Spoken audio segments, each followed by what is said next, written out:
Hi guys, dito tayo sa Biyahe Manila Showroom.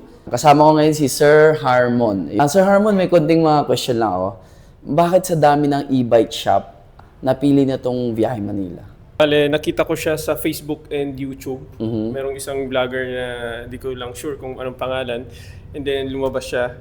And nakita ko kasi yung difference nung build nung mga products na binibenta nyo dito compared sa iba. So mukhang hindi siya basta-basta. Ayun, thank you sir. Ayun. Then next question, bakit sa dami ng mga e-bike available sa market, no? Napili na to si Kugu Wish 02. Actually, yung Wish 01 sana yung gusto ko.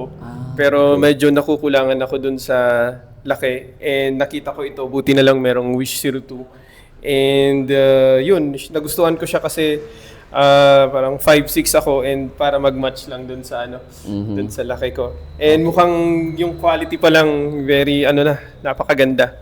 I see. Ayun. Sir, saan nyo gagamitin tong e-bike na to? For what purpose? Actually, meron akong sasakyan. I'm a mobile vet kasi. I'm a mobile vet. So, umiikot-ikot ako.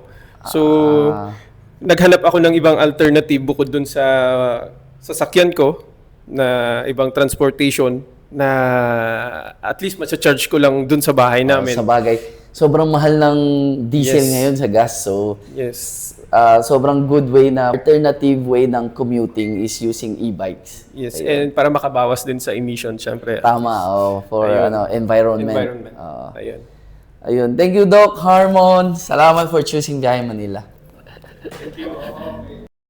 Message us or visit us now at Viaje Manila and take home your dream e-bike.